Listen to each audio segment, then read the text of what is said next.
Hello everyone, एक नए video में फिर आप सबका स्वागत है। आज हम फिर बात करेंगे सीटेट के लिए एक बहुत ही मोस्ट इम्पॉर्टेंट टॉपिक की, जो है आपका बुद्धि का बहुआयामी सिद्धांत। आप सबको पता है कि यहाँ से हर बार क्वेश्चंस आते हैं। कम से कम 2 से 3 क्वेश्चन आपको इस चैप्टर से देखने को ज़रूर मिलेंगे। तो आज हम इस टॉपिक को पूरा समझेंगे कि कितनी बुद्धियाँ एनसीईआरटी ने बताई है यहाँ पर और इसकी आलोचना क्या है, क्योंकि कभी कभी बहुत ज़्यादा डाउट हो जाता है। कुछ टीचर बताते हैं 8 बुद्धियाँ हैं, कुछ टीचर बताते हैं 9 बुद्धियाँ हैं। तो एग्जैक्ट हम जानेंगे कि कितनी बुद्धियाँ हमें सीटेट के अकॉर्डिंग यहाँ पे पढ़नी है और क्या इनकी आलोचना है। जहाँ से क्वेश्चंस आपके आने हैं, जहाँ से क्वेश्चन आपके बनते हैं, जहाँ से क्वेश्चन आपके प्रीवियस ईयर में आए हुए हैं, सिर्फ उन्हीं चीज़ों पे हम बात करेंगे जो आपके लिए इंपॉर्टेंट है। तो आज हम पढ़ेंगे गार्डनर का बुद्धि का बहुआयामी सिद्धांत। तो चलिए, बुद्धि का बहुआयामी सिद्धांत ये किसने दिया है? बुद्धि का बहुआयामी सिद्धांत दिया है हार्वर्ड गार्डनर ने। आपको ध्यान रखना है, 1 नंबर में एक क्वेश्चन पूछ लिया जाता है। अब हम देखेंगे इन्होंने और इस सिद्धांत में क्या ऐसी चीज़ें बताई हैं जो आपके लिए बहुत इंपॉर्टेंट है। गार्डनर का मानना ये था कि लोगों के सोचने और समझने सीखने के तरीके अलग अलग हैं, इसीलिए इन्होंने बुद्धियों के कितने प्रकार बताए हैं? 8 प्रकार बताए हैं। तो आपको ध्यान रखना है, एनसीईआरटी ने भी बुद्धियों के 8 प्रकार बताए हैं। तो आपको अगर ये क्वेश्चन कहीं आ जाता है कि बुद्धियाँ कितने प्रकार की हैं गार्डनर के अनुसार, तो आपको कितनी बुद्धियाँ लगानी है? 8 प्रकार की, क्योंकि आपको एनसीईआरटी बेस्ड सारे क्वेश्चंस के जो आंसर्स हैं वो एनसीईआरटी बेस्ड आपको सीटेट में देखने को मिलेंगे। तो आपको 8 प्रकार की बुद्धियाँ लगानी है, टिक करनी है, तभी आपका क्वेश्चन सही होगा। और इन्होंने बताया कि पढ़ाने के तरीके और जो मेथड्स होते हैं वो अलग अलग होने चाहिए, डिफरेंट होने चाहिए। क्यों? क्योंकि अगर मल्टीपल इंटेलिजेंस है, मतलब बहुत विभिन्न प्रकार की बुद्धियां हैं, तो पढ़ाने के तरीके भी विभिन्न प्रकार के ही होने चाहिए, सिर्फ एक पढ़ाने का तरीका नहीं होना चाहिए। बुद्धि के सभी प्रकार एक दूसरे से क्या है? स्वतंत्र हैं। बुद्धि के सभी प्रकार यहाँ पे एक दूसरे से स्वतंत्र हैं। यहाँ से ये क्वेश्चन आपको एक एक लाइन ऐसी बना के चलनी है। मैंने एक एक लाइन ऐसी लिखी है जहाँ से डायरेक्टली क्वेश्चन पूछे जाते हैं।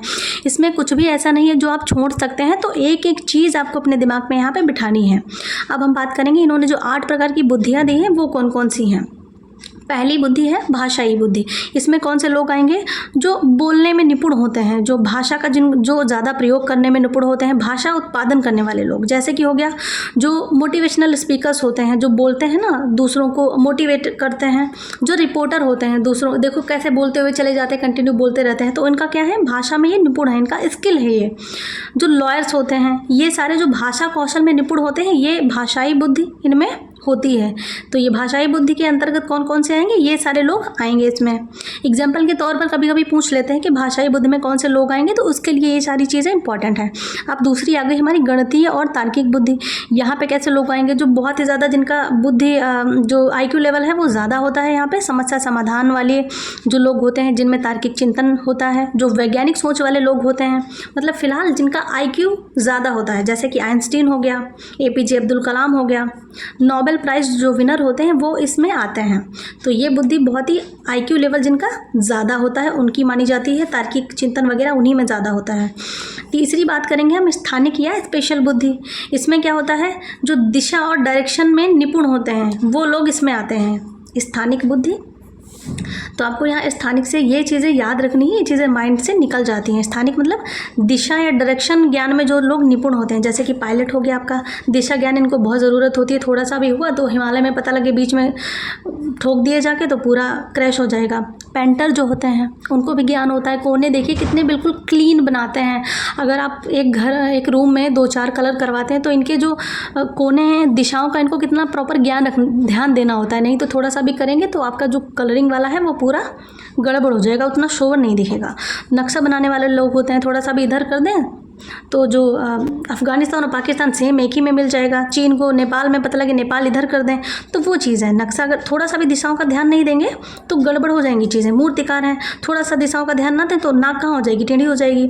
सर्जन है, ऑपरेशन करना है पथरी का, थोड़ा सा भी इधर उधर हो गया तो कहाँ चला गया? इधर किडनी में पता लगे कर दिए, पता लगे आपका वो जो है हार्ट के पास ऑपरेशन हो गया। तो दिशाओं का इन लोगों को बहुत ध्यान रखना होता है। तो ये हो गई हमारी स्थानिक बुद्धि। चौथी हमारी बुद्धि कौन सी है? संगीतीय बुद्धि। संगीतीय बुद्धि तो नॉर्मल है, जिन लोगों को गाना बजाना, संगीत प्रेमी जो होंगे वो कैसे आएंगे? संगीतीय बुद्धि उनकी डेवलप होती है। तो जैसे AR रहमान हो गए, श्रेया घोषाल हो गई, और तबला बजाने वाले, पियानो, ये सारी किस में आएंगे? ये सारे हमारे संगीत में आएंगे, संगीतीय बुद्धि में आएंगे।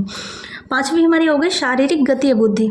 तो इसमें शारीरिक गति से आप समझ रहे हैं फिजिकल एक्सरसाइज में जो भी फिजिकल एक्सरसाइज है, जो भी रिलेटेड लोग होंगे जिनको ज़्यादा ये चीज़ें पसंद होंगी, वो किस में आएंगे, शारीरिक गति या बुद्धि में आएंगे। जैसे कि जिनको डांस पसंद है, जिम्नास्टिक में, एथलीट्स जो होते हैं, स्पोर्ट पर्सन होते हैं, ठीक है, तो ये सारे लोग किस में आएंगे, शारीरिक गति या बुद्धि में आएंगे। अब छठी हमारी हो गई अंतर्वैयक्तिक बुद्धि और अंतःवैयक्तिक बुद्धि। ये दो बुद्धियाँ पूछी जाती हैं, इनमें बहुत ज़्यादा कन्फ्यूज़न हो जाता है, तो उस कन्फ्यूज़न को आपको अभी दूर करना है, क्योंकि आपके पास इतना टाइम नहीं है कि आप किसी कन्फ्यूज़न को लेके घूमें। तो अपने कन्फ्यूज़न को तुरंत दूर करिए, टाइम नहीं है। आप अगर सोचेंगे बाद में ये चीज़ दूर कर लेंगे, फिर बाद वो कभी नहीं आता है। तो अंतर यहाँ पे देखिए, अंतर्वैयक्तिक, अंतर किस में होता है, अंतर तो 2-4 लोगों में ही करेंगे ना कि ये अच्छा है वो अच्छा है।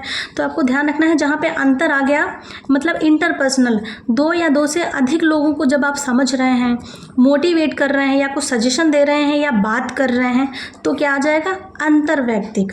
तो आपको यहीं से बस ध्यान रखना है, यहाँ पे अंतर्वैयक्तिक है, यहाँ पे अंतःवैयक्तिक है। तो अंतर जहाँ पे भी हो, अंतर तो आप समझ जाइएगा, 2 या 2 से अधिक लोग। फिर आपको समझना है कि लोगों को समझ रहे हैं, मोटिवेट कर रहे हैं, सजेस्ट कर रहे हैं, वो कहाँ पे आएंगे, यहाँ पे इंटरपर्सनल वाली बुद्धि उनमें डेवलप होगी। जैसे कि साइकोलॉजिस्ट होते हैं, सोशल वर्कर होते हैं, टीचर्स होते हैं, जो किसी भी टॉपिक पे आपको कुछ समझा रहे होते हैं, मतलब लोगों आपको समझ ही तो रहे हैं। वो पॉलिटिशियंस होते हैं, देखिए कितने अच्छे से बताते हैं सारी चीज़ों को, आप करें या ना करें, लेकिन बताते बहुत अच्छे से हैं। तो जो भी यहाँ पे सजेशन दे रहे हैं, मोटिवेट कर रहे हैं, लोगों को समझ रहे हैं, 2 या 2 से अधिक जहाँ पे लोग हैं और कोई एक इंसान उनको मोटिवेट कर रहा है या बोल रहा है, कुछ बता रहा है, वहाँ पे कैसी बुद्धि आ जाएगी, ये वाली अंतर्वैयक्तिक बुद्धि उनमें होती है। अब यहाँ पे 7वें नंबर की बात करेंगे हम, अंतःवैयक्तिक बुद्धि। अंतः यहाँ पे आ गया, तो अंतः खुद के अंतः, इंट्रापर्सनल खुद में, स्वयं में। आपको बस इतना डिफरेंट इनमें समझ गए, यहीं से क्वेश्चंस आ जाते हैं। तो आपको ध्यान देना है, अंतः है मतलब इंट्रापर्सनल, अंतर मतलब 2 या 2 से अधिक जब लोगों को हम समझते हैं, मोटिवेट करते हैं, तो इन दोनों में आपको डिफरेंट अच्छे से याद रखना है। तो अंतःवैयक्तिक बुद्धि में आपके ये लोग आएंगे, धार्मिक संत हो गए। तो अंतःवैयक्तिक बुद्धि आपकी हो गई, तो यहाँ पे अंतः है, तो अंतः मतलब इंट्रापर्सनल, खुद में, स्वयं में। मतलब जब कभी हम खुद के अंदर झांकते हैं और हम क्वेश्चन खुद से कर रहे होते हैं, हम कौन हैं, लाइफ क्या है, क्या गृहस्थ जीवन को ही चलाना पूरी ज़िंदगी है, क्या मोक्ष क्या है, मोक्ष प्राप्त कर, इस टाइप से जहाँ पे क्वेश्चन जिनके मन में आते हैं, ऐसे लोग जो होते हैं जिनको मोक्ष प्राप्त करना या ईश्वर के प्रति जिनको ध्यान कर रहे हैं या भजन, ये सारी चीज़ें जिनमें ज़्यादा होती हैं, वो किस में आते हैं, अंतःवैयक्तिक बुद्धि उनमें मानी जाती है कि ये बुद्धि इनमें पाई जाएगी। जैसे धार्मिक संत हो गए, फिलोसफर हो गए, ध्यान करने वाले लोग हो गए, गौतम बुद्ध हो गए, ये सारे लोग किसमें आएंगे, अंतःवैयक्तिक बुद्धि के अंतर्गत आएंगे। लास्ट बुद्धि आपकी है प्राकृतिक बुद्धि, मतलब जो प्रकृति और नेचर को बहुत अच्छे से समझते हैं, वो लोग इसमें आएंगे। जैसे कि शिकारी जो होते हैं, उनको अच्छे से पता होता है कि इस टाइम पे हिरन निकलेगा, इस टाइम पे हम इसका शिकार कर सकते हैं, मतलब उनको प्रकृति को, जो नेचर को वो अच्छे से समझते हैं। किसान को भी नेचर की समझ होती है, जो टूरिस्ट होते हैं, जो इधर उधर घूमा करते हैं, उनको भी इस चीज़ की समझ होती है। तो जो प्रकृति को अच्छे से समझते हैं, वो आपके आएंगे इसमें प्राकृतिक बुद्धि में।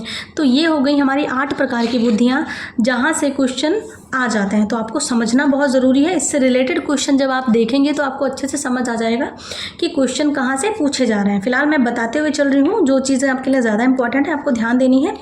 अब क्वेश्चन यहाँ से बहुत ज़्यादा पूछा जाता है कि इनकी आलोचना क्या है, आपको बहुत अच्छे से ध्यान रखना है। इनकी आलोचना आपके लिए मोस्ट इंपॉर्टेंट है।